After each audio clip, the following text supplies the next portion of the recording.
Welcome to Level Up Real Estate Investing Podcast with Robert Heyder. This is a no-fluff podcast where we dig deep into the journey of scaling your real estate investing and wholesaling business and discuss how to break into commercial real estate investing.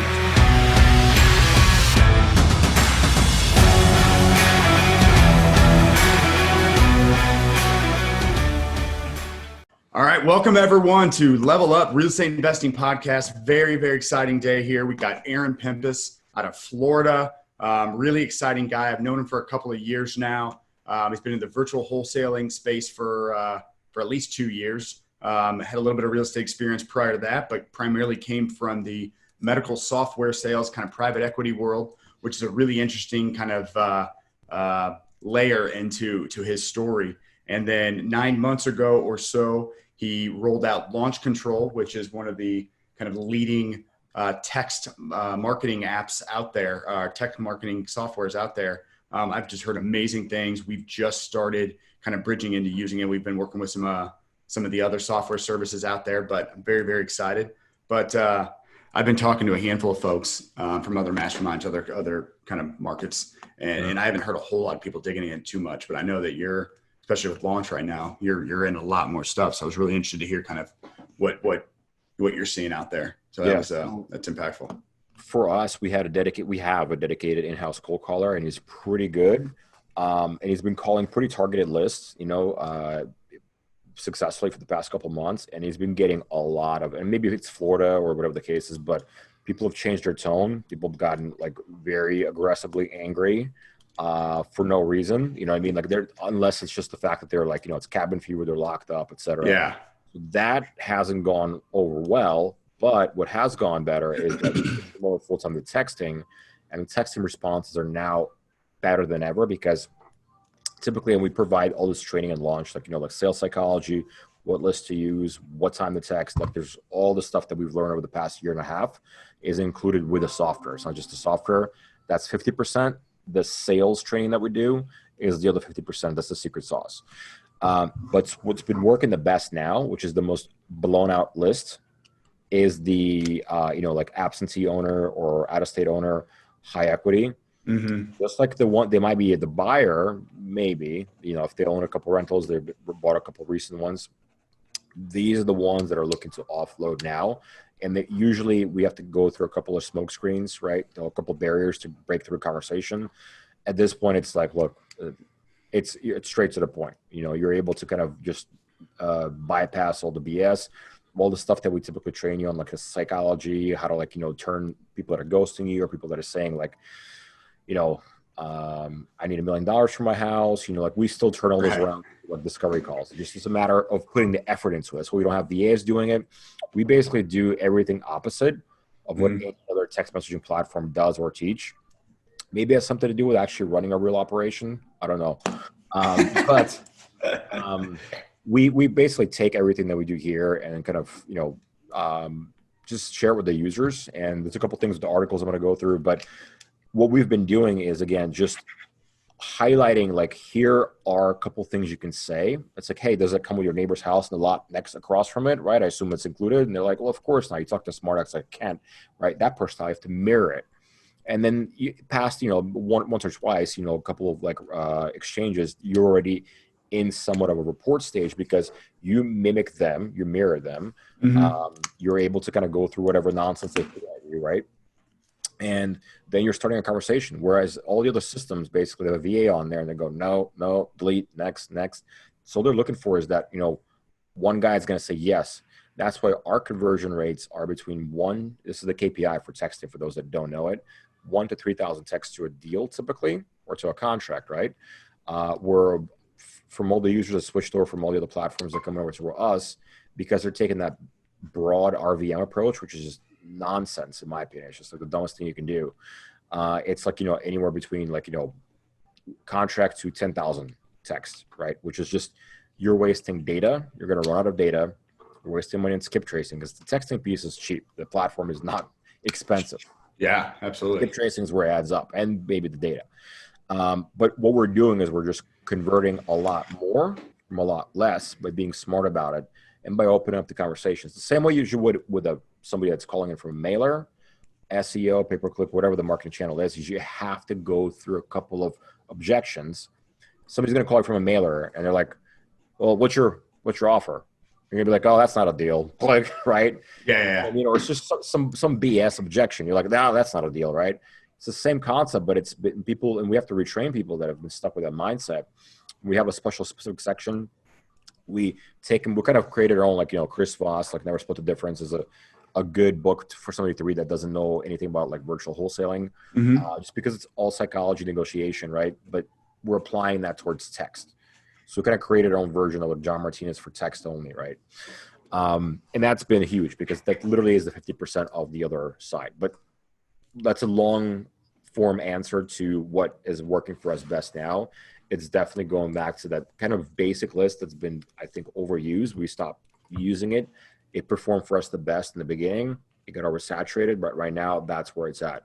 High equity, out of state, or absentee.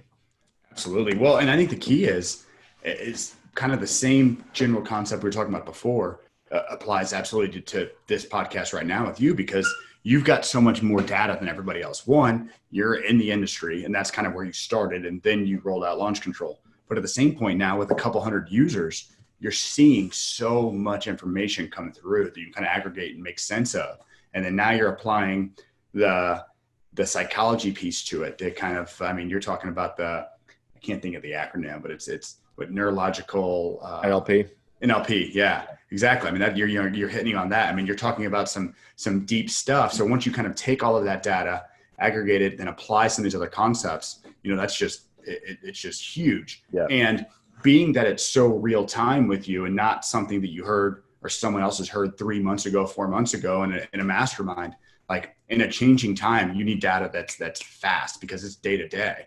If the hard money lenders kick back on tomorrow because there's something that comes up, maybe this, Hydra, whatever drug with Z-Pack works and it hits, not holding my breath, but hypothetically, if that works, I'm so in on it. Yeah, absolutely. Then everyone's like, okay, yeah, let's go. Well, what we're talking about probably still applies to some degree, but it might not be the exact message that folks might need to hear, Correct. So it's just so day-to-day, real-time understanding and reevaluating what the status quo is and then move. So that's, I think your opinion here matters a lot always, but even more right now because you're so deep in the trenches on this stuff. Yeah. What we also start doing for all the launch users, and again, this is probably, I can sell this by itself for a lot more than launch is worth, but we're doing weekly parts. We're doing part 3 this week. Yeah. We'll basically into every single detail of our 100% virtual model, from scripts, comp plans, recorded calls. You can see here the first call, second call, follow up, right? We go into everything. I have Luke, who's the acquisition manager. We're basically going into like all psychological aspects, right? The mindset, what you need to say, how you need to introduce something, how we pivot back. We'll cover some of these things now, but you can only cover so much in, an hour or half an hour that we have left. But that aspect, we added it for our users because, again, we're doing it, and it's literally, from what we're seeing, it's the number one, the thing that nobody understands or nobody's doing, right? So it's been, I think, really, really well received, but because it's literally, I'm giving away what I've learned probably from 4 masterminds, right? All that information compacted into a business that actually works. Yeah. But I think that's, like for me, it's more about like providing the value, because it's like, look, unless you adapt or, do it very quickly, it's going to be, you're going to be part of the 40% that's not going to be around about by the time a kid's July. Yeah, absolutely. Yeah, if this continues on, you're going to see a huge amount of fallout. And you're absolutely right. The folks that make it are the ones that are going to figure this out quick in real time and not keep doing what they've always done. And the folks that are going to crush it are going to adapt, like you're mentioning. Exactly. No, and that's huge. I can tell you what, so we've got 4 acquisition guys and a VP of sales who manages over them, plus me and my business partner, John. We don't go out on the first property visits very often anymore, but my VP of acquisitions, Doug, he listened in on the call that you had. I think it was last week. I was on there too, and he was blown away. He was like, "Oh my gosh, this is exactly what we need right now." Because we can't get. We're only getting into maybe 15% of the houses. Because physically we in Missouri and St. Louis, we still can, but sometimes our sales folks don't want to. And what's that? People don't want to, like, even if you can, they're like, dude, I don't know you from John. Like, I'm glad your name is Rob and it sounds good. But that's why we've been doing this again since the day one. And I think this is like maybe a huge give. And I'm more than happy to share the SOP that we have for this. But we use licensed inspectors, like I mentioned at the beginning of the call, right? So again, when you set it up, and again, ask me how I know, right? Like what Ken says, because we're doing it. So when you say, it's like, hey, do you mind if we swing by and look at the house? They're like, no. Versus like, hey, we'll send a licensed state inspector in there that has an N95 mask, is, gloves, full protective gear, everything else. You can be outside the house, not going to touch anything. He's going to do his quick assessment of the property, and again, use it and out. That carries a lot more credibility, and very few people are going to be like, look, I don't want a licensed state inspector in here, right? And again, we're like, look, we'll send you the report back to let you know, look, even if we don't move forward, right? Well, you at least know kind of what's going on with the property. If you have some black mold you need to repair or remediate, whatever the case is, right? You want to make sure there's no sinkholes or leaks in the roof that, stuff like that would really throw things off. It's like, I'm sure there isn't, right? We actually have one lady, it's like, no, there's actually a sinkhole in the backyard. We're like, what? You didn't tell us that during the recovery, right? So, but the point is this, leveraging that, and then it's making like 3 or 4 calls, right, to inspectors. It's like, hey, this is what we're looking for, $150. Can you do this, yes or no? One of them is going to say yes. Probably all 3 of them, 4 of them are going to say yes now. Right. 4-point inspection. So it's not the full holy shit mortgage inspection. It's enough to do, it's enough for you to know exactly what's going on with the property. Typically it's like 4 to 8 pages, and we have our own SOP. It's like, if you don't have this in there, please include all these items that we have listed. And we also show them how to take pictures, because what inspectors don't do well, take marketing pictures. You're going to get a crack, like every single crack of the house pointed to, but you're not going to know what the house looks like from the inside to outside, right? So we just provide that information. So please, when you're presented back, let us know what it looks like, et cetera, right? Or this is what we want to make sure we know what the house looks like. I know you're going to do your job on the inspection side. So we get that back. We'll typically go through and make sure it matches what they told us on the phone. A lot of times people just, lie, or they'll forget something. That's like, look here, like, the roof's done, their AC is beat up, you have like black molds. Like, we have to account for these things. We won't try to do it right then and there, but we'll try to make it evident to them or tee it up for renegotiation if it's warranted. But at the same time, on the buy side, we already went through the benefits there. You're creating a lot of credibility. And you're taking, it's like a lot of people that, let's say it's a property you may not be able to get into a lot. It's not a vacant property. You may have 1 or 2 shots to get in there. That's it. By sending that report out, you're flushing out all the BS, all the people that probably would not have won the property in the first place.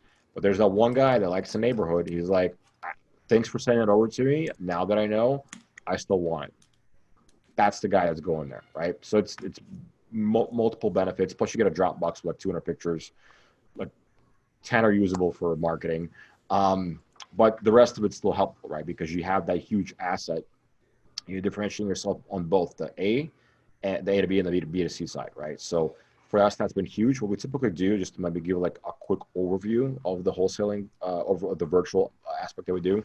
So it's mostly overthought, but for people that are they're doing in-house appointments, right? It's literally like, it's creating rapport like you would. You can close your eyes. There's nobody in front of you. You can't read body language. You have their tone of the voice. That's pretty much it.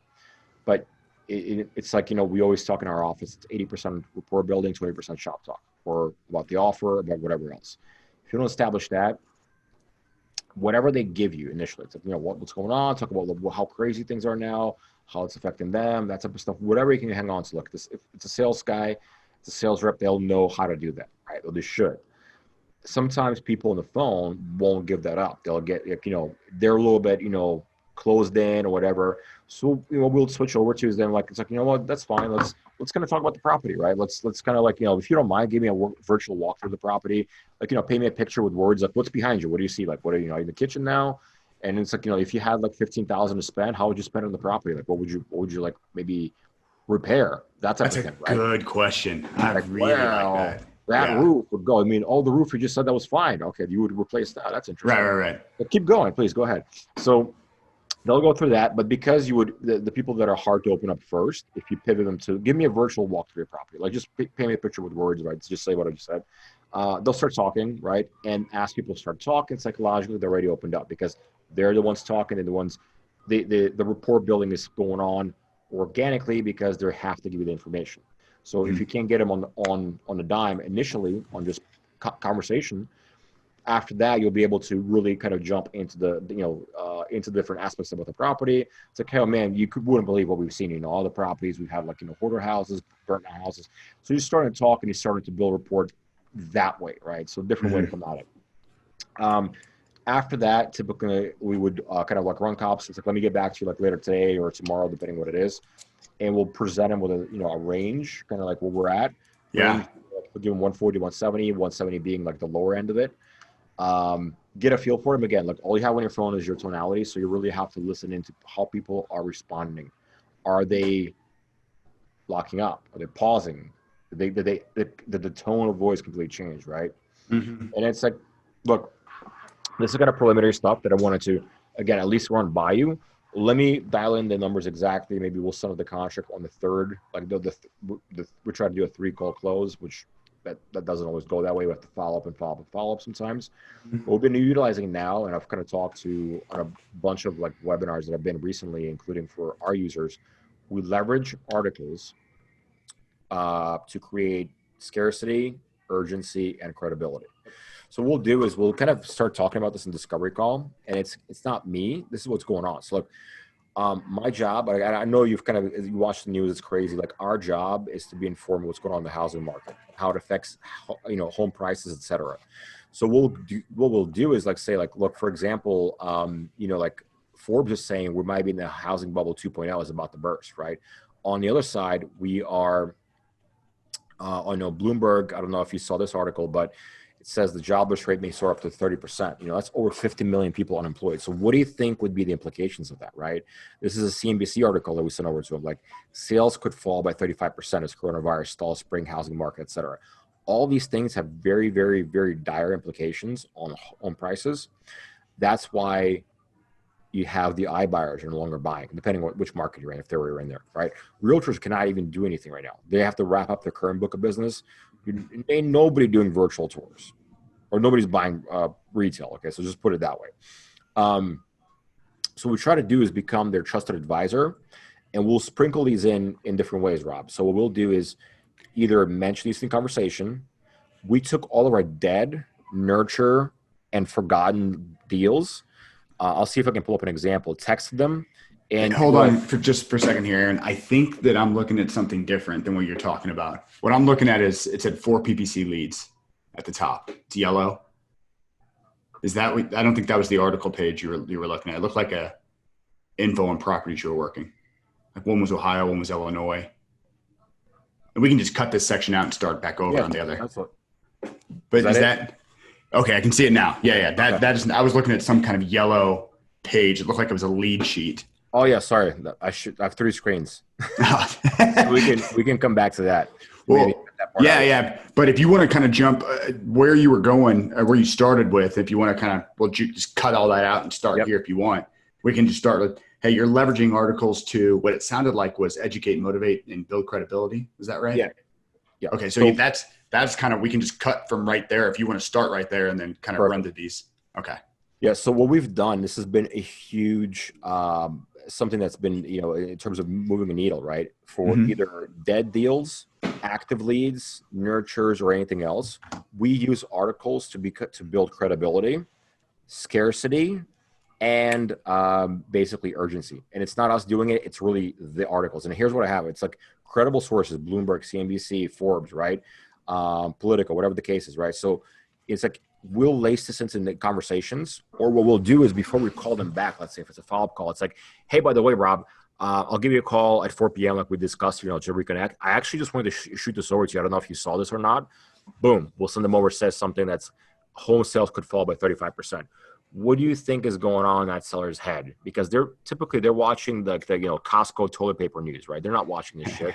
Right. Not only are you educating them, you're becoming a voice of credibility, authority. You don't even have to say It's like we don't have a lot of time, but we kind of do. It's like, look, we may have one last shot of this. Yeah. The buyers are not buying. Realtors are basically dead in the water. But by utilizing things like this, let me pop over the article so you can at least get a glimpse. I mean, we're using credible sources to convey the information of like, this is what's going on, because they just simply are not aware. They're, have the head buried in the sand. We've utilized this again, either on follow-up to tee it up for a second call or a third call for people who are ghosting us, that were complete dead in the water. It's like, hey, I want to let you know that we have, hey, not sure if you're aware, but my job is to at least kind of like, keep you informed of what's going on in the market. We may have one last shot at getting this done, but I wanted to send this article over to you to at least give you an idea of what's happening, right? That's huge. And what we may be in a couple months from now. And people, I have a couple screenshots here from Luke, my acquisitions manager, and people immediately respond back.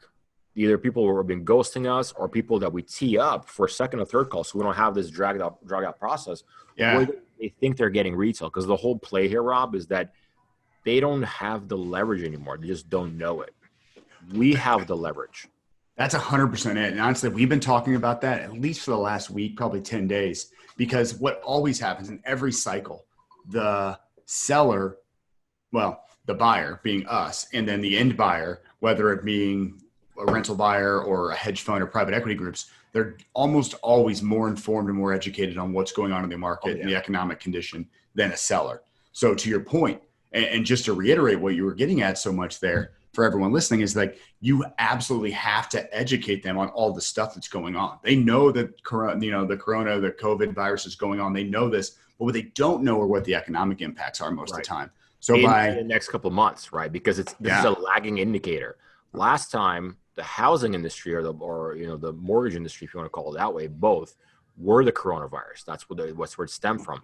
In this case, it's a lagging indicator because it starts with jobs, equity markets, and then it trickles down all the way into where people start doing fire sales in their homes because they have no other option left, and they're going to liquidate to get the last $50K out of their house because that's all they can do. And there are going to be a lot of desperate people. As you and I already discussed, the A to B is going to get easier.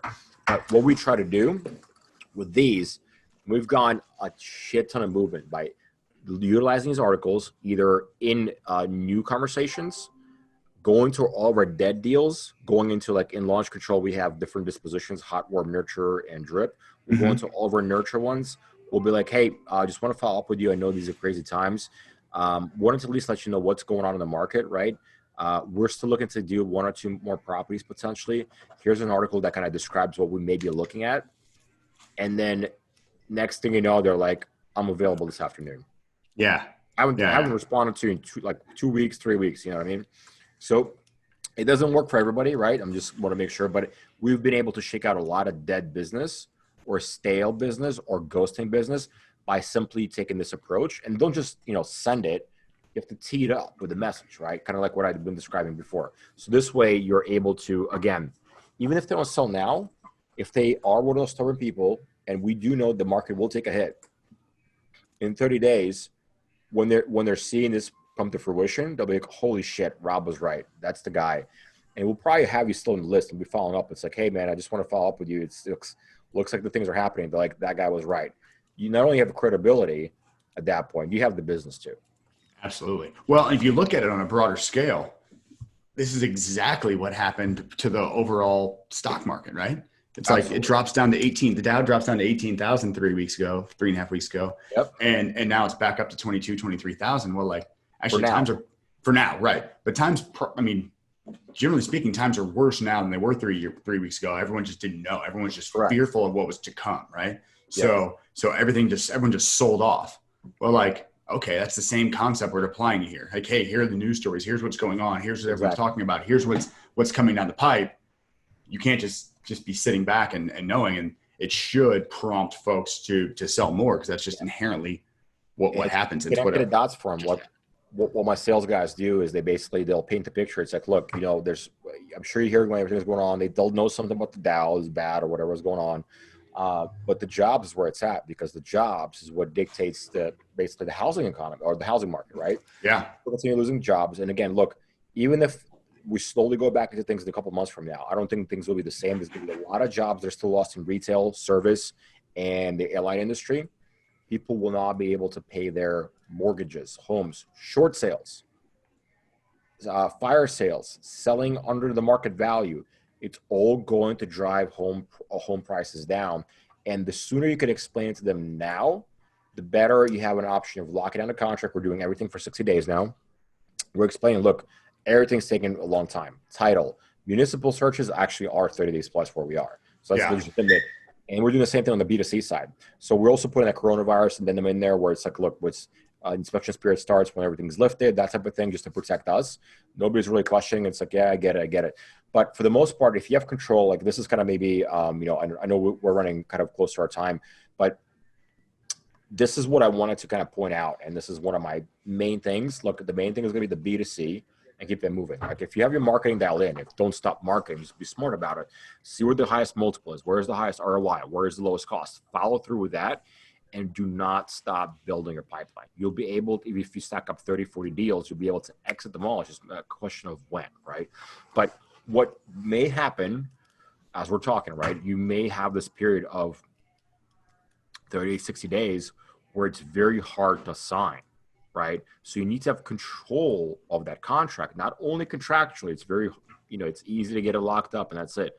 But you also have the trust of the seller, because you're educating them through the whole process. And dude, like if the prices fall, which they probably will, it's like, look, I kind of told you this might happen. I'm not in control of it. I can't pay you the price now because what am I going to do? I can't take a loss. It doesn't make sense to me. Mm-hmm. You can barely get supplies. We're actually finishing a rehab on an owner finance property right now. That's supposed to be done this week. Mm-hmm. It's like bribe people at Home Depot to get a sink, right? It's insane. So even if that happens, right, you have an adult conversation with the seller and it's like, look, here's where we are. Here are the comparable sales. Here's a couple additional articles to keep you informed. We can move forward at this price because that's kind of where the market is. Because if we rehab it or we do it as a rental, I can't pay you extra $30,000 just because you're a nice person. It's just, This is just business. But I'm giving you the facts of what the current state is. You know what I mean? It's neither your fault or my fault that there's just short sales started or foreclosures or fire sales where people are just selling on the market. And that's it. But the main thing is that as long as you have control of the contract, you have the relationship still going on with the seller, you'll be able to exit a lot of these properties and, adjust for whatever correction that's going to be there. But you have to be ready. I talked to Ken about this, doesn't agree with me. You have to be ready not to maybe assign a bulk of them for maybe 30, 45 days, maybe 60 days. You may have a huge pipeline that you should be building, right? Be smart about your business, your expenses, et cetera. Continue marketing, but you will be able to exit all of these. Dude, when they all jump in, they all jump back in. Right. It's becoming hot. The buyers, it's going to be a feeding frenzy. Yeah, and they're going to come in hot, and there's going to be less inventory because relatively few folks are going to be stacking it up like you were just mentioning. Correct. I mean, 60 days out with the Corona addendums is a lot like an option more than anything, right? Correct. So it's like, okay, well, you just want to have a bunch of options in place so that when it does let loosen, it's all going to come flooding in. And then those folks are going to need to buy to offset all the down months. So, so as a result, there's gonna be less supply and more demand. So prices are going to jump up on the B2C side, which should be great, If you can sell it in the meantime, then sell it. I mean, look, if you find somebody, like we would sign a couple of contracts in like St. Pete, I would never take that property down, but it's some guy's neighborhood. It's his neighborhood. It wouldn't make a big spread on it, but it's like the guy wanted it. And I didn't think we would get rid of that property in the first place, but there's always going to be those. If you can get them, then get rid of them. Well, that's it. I mean, in down times, $1 now is better than $2 tomorrow. So, keep going, just turn, 60 days or sooner closing dates like you're talking about. And it's like, okay, well, if you get the ability to assign it or get it sold, then take that quick buck and move on to the next one and double down on marketing on the front end. No, that's huge. And then it's market to market too, just like you mentioned, in Florida, because you're in Tampa, right? Yep. Yeah, you're in Tampa. So, I mean, like you mentioned, South Florida is getting crushed, Fort Lauderdale, Miami, all those areas, they have all those cruise ships coming in and just, international ports. It's just, they're getting hammered, West Coast and obviously New York, Northeast. It's those places are going to be entirely different. There's just not a whole lot of business going on at all. But, I can't speak for Tampa, but in Midwest, we're still moving stuff. they're saying that our kind of peak is still about 2 weeks out. I think it's like the 19th or 20th of April, somewhere in that ballpark, or 22nd. So we're a little ways out yet. But yeah, I mean, our biggest impact is going to be more on a national basis. Just consumer confidence, stock market, lenders having, liquidity in the market, more so than the actual impact of it versus other markets that are going to be just totally frozen. Correct. So, yeah. No, this was huge info. One thing, do you have an actual like coronavirus addendum, or did you just add some language to your contract? What did you do? I mean, I'm pretty sure everybody has like their own, the Farbar version. I mean, you can actually Google those and whatever state you're in. So like, that's not like a secret, but we created our own from one of the masterminds that I'm in, that we added to our own assignment contract. Yeah. Which gives us a lot more control in general. And it's, worded in obviously our favor, just like any proprietary contract is. Sure. But yeah, we haven't had objections to it or anything else. That's great. That's a big piece right now. It's on a lot of folks, especially on the commercial world. We have some commercial deals going on. The force majeure piece is a big piece, but not for deals that you're putting under contract now. Yeah. The impact's already been there. It's like you can't lean on that now. If you were under contract from 2 months ago, you can kind of lean on that a little bit, but not so much. But so that's good to hear. Well, this has been just jam-packed with info. Greatly appreciate it. Anything closing? Any closing remarks you'd like to throw in here? Anything else? I mean, I would just say, like the three things is just staying lean, as much as you can. Maybe now is a good time to reassess. If you're like, we had a ton of overhead, we're probably going to come out of this much leaner and meaner. But focusing on, like, if you don't have your KPIs dialed in, and it's not hard, just look at what your spend was, what came in, what's your multiple, what's your return, right? Focus on that. You may dial things down a little bit. I know people are getting rid of direct mail like crazy. I know you weren't really into that in the first place, but that's the biggest expense in most cases. Right. You can also change up the messaging, right? You can change up messaging and say, whether it's your mail piece or whether it's PPC ad, or we do with, we're going to start doing with texting. It's like, hey, just want to let you know, we actually can make an offer without seeing the house. We can buy a house virtually. Like, they're getting the yellow shock and awe letters, that kind of stuff. That's not really going to move the needle now. But even if you create a letter or a postcard that says, like, we buy houses virtually, or basically we can give you an offer without entering the property, call me to find out how, that's going to go a long way, right? Oh, so it's just the message they need to hear, right? It's the copy at the right time. Yeah. But best performing marketing channels, sticking with that. And again, launch has been going up in users because of, it is still the best cost per deal ratio.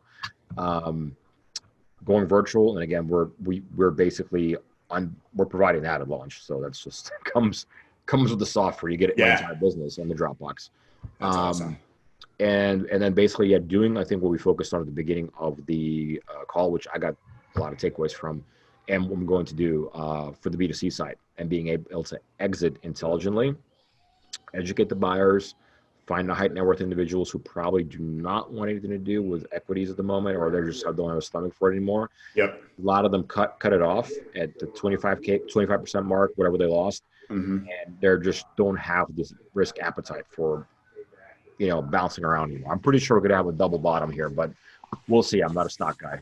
Yeah. Well, and I think there's a very, very high likelihood chance of that, especially given that you're already seeing China like loosen up and then see the rate of the virus jump. Yeah. So I'm pretty sure it's a bear trap. There's a lot of people trying to capitalize on quick equity or whatever, or quick profits. But when the numbers are not reinstating as fast as assumed, or the unemployment continues to climb, I think that's the one thing we can definitely bet on, because there's going to be a lot of people that are never going to come back to business after a couple months. There were, even with PPP or SBA, I think a lot of people rolled in the service industry will not be the same. I think when we come out of this as a country or as society in general, people will be more apprehensive to or people will just get used to doing shit at their house. We're just talking to Luke about this. If you realize how much you're spending on takeout, it was $2,000 a month, dude, you're probably going to tone that down. So my thought is that there's going to be a contraction in jobs in general, which translates to a correction, and kind of, it's a lagging indicator, but it will definitely get there. Yeah, I agree 100%. And we could probably have a whole another podcast on that. 'Cause Right. I track the commercial field pretty well. We own a fair amount of commercial space, and we buy pretty good. We buy at the low end and don't really buy at the high price point assets. But I think office space is going to get crushed here in the near future. I think what's that? It's people are going to realize that they can function from home, or for the most part, or like they don't need to be in an office. It's going to be a very rude awakening on lease renewals and stuff like that. It's like, dude, why would we go back to a $15,000 a month office for a small business, right, or whatever? Yeah, we've been functioning virtually just fine. Like, we don't even need that shit anymore. I mean, it would be cool, but maybe not as big or something like that. Yeah, it's exactly it. I mean, some folks will be cool working from home. There'll be more shared desks, things like that, to some degree, within a company. But while at the same point, it's kind of counterintuitive, but I think the co-working spaces are going to get hammered too, because I think folks' concern of just being around people and sharing too much is going to be a interesting factor as well. Yeah. WeWork didn't get their next round of funding. Does not look good for them, dude. No, soft things. They were leveraged just like Grant is with a bunch of leases. And Grant GC? Yeah. I'm concerned about his 85% mark. I'm sure he'll renegotiate his debt because it is Fannie Freddie debt paper that he's got in those properties. So I'm yeah. You're talking about multis, right? Yeah. I mean, oh man, that's going to be very, very interesting. Because the other piece, maybe we can jump on another call.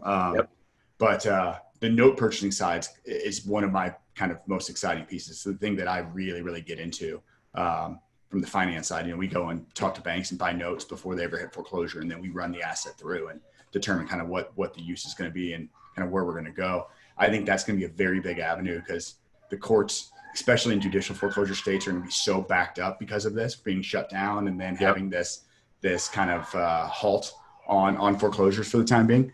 Like, they're just going to be so backed up, and then the eviction courts are just going to be crazy. Well, banks might just be looking at, hey, let's just dump the debt. Fire sale. Yep. Yeah.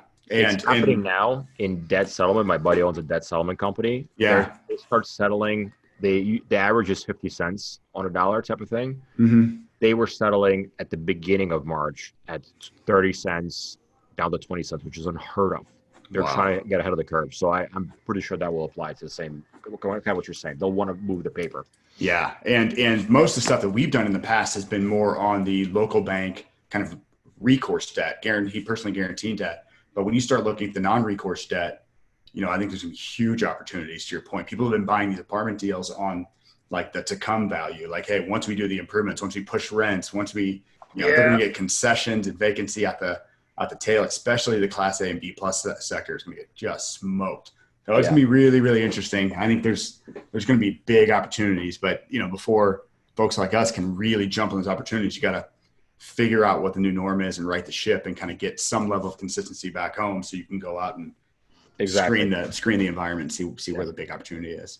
There'll be a lot of opportunities, just a matter of, whether you're able to capitalize and, listening to podcasts like yours, which, I got takeaways from this, which I wasn't expecting, but I'm definitely going to implement them. Or you're just kind of buried your head in the sand doing the same shit you've been doing. Yeah, which is a bad move.